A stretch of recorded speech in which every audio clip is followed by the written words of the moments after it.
dahil siya ang totoong daddy ko? Daddy, paano po nangyari yun? Melissa, please, nakikiusap ko sa'yo. Huwag kang umalis na yun, please. Huwag niyo alam ko! Anak, baka naman pwedeng... Nay, hindi! Aalis na tayo ngayon na! Mami, wag mo yan iwanan si daddy. Eva, huwag mo naman matigas sa ulo! Melissa, Eva. Felix, Felix, Felix! Nakikiusap ako sa'yo. Bayaan mo na, anak ko.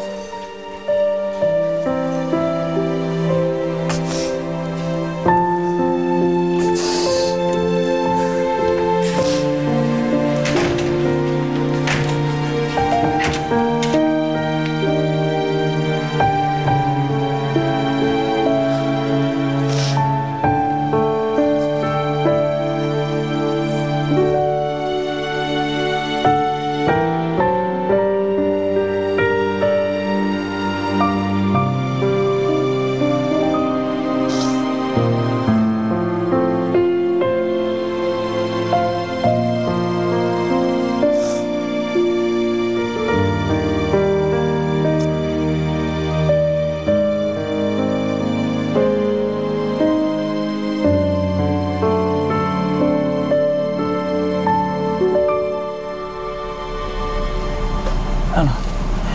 Nagre-ring ba ang cellphone ni Melissa? Wala. Wala pa rin.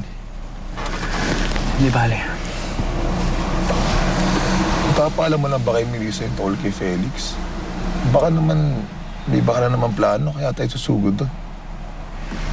Kailangan kong mailayo si Melissa sa asawa ng rapist. Eh, paano kung hindi pumayag yung Felix? Hindi mapipilitan akong gamitin to sa kanya.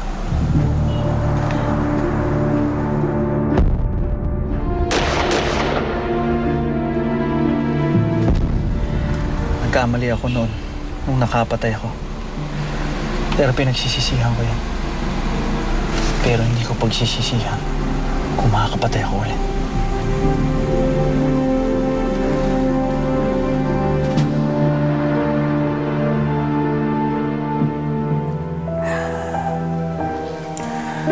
Kung hindi sana ako na doon, sana nandito pa si Melissa at si Eva ngayon. Dapat, noon mo pa sinabi yung totoo sa kanila. Dapat noon pa! Felix, bigla kang nag-walk out sa board meeting kanina. And now this. Ano ba nangyayari sa'yo?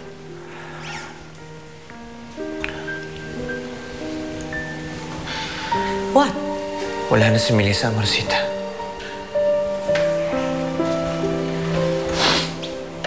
Umalis na sila ni Eva, iniwan na nila ako.